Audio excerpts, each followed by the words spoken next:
All right, I wanted to show you this because I looked it up and looked and looked and looked and couldn't hardly find anything that showed how to remove these motor mounts.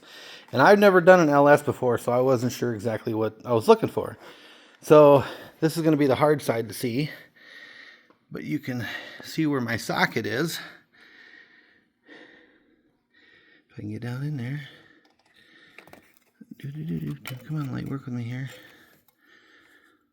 So anyways, my socket goes down there. There's 3 bolts to face up like this on each side. And they're like, oh, you got to take the tire off. You got to remove all this stuff to get to it and everything like that. And I'm like really looking around, and if you put your enough socket extensions on, you can get right down in there. I'll bet you can see. You can see where my sockets go. But yeah, if you go down underneath all this bracketing here, it's hard to see in there with all the wires and stuff, but yeah, there's 3 bolts down there on this side, and then I'll show you this side over here. You can see 1, 2, and the third one's back there. And that's it. That's all it is. Those motor mounts come right off, and then there's the other side sticks to the motor. You could take them off too, but it's easier just to leave them on, I'm going to assume, to pull this out. Now this whole front end here is a bolt on. It bolts here, and it bolts here, and then down, see right there, there's a couple bolts, and then there, over here too. And I'll show you the bracket. There's all the radiators and everything like that, but here's that bracket. Got the bolt holes there, you've got the bolt holes back there, and then this little loop thing that protects the grill and the cooler, or air conditioning coolant.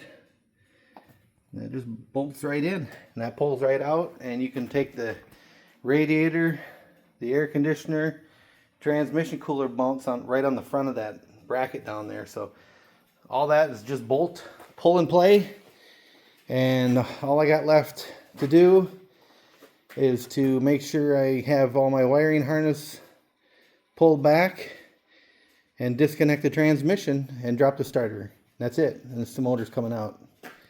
But I just want to show you the motor mounts here before I pulled the last one, because like I said, I searched and searched and searched and could not find where they were, how they looked, until I was able to I found some pictures on the website, some images of them, but nobody really explained how to take those off. So, and I'm not planning on using the air conditioner, and the air conditioner wasn't even charging this thing after we hit the deer, so I didn't lose any air conditioning CFC stuff or anything like that, if anybody's worried about that. But yeah, I've got my computer harness. I disconnected all the wires up here. I'm keeping the wiring harness with it. There's supposed to be new wire harness and all that stuff coming to adapt, but I've never done this before, so I'm keeping everything, and I recommend you probably do it too, or you can watch other videos and see what other people have been doing and how they've been doing it. But yeah, simple. All right.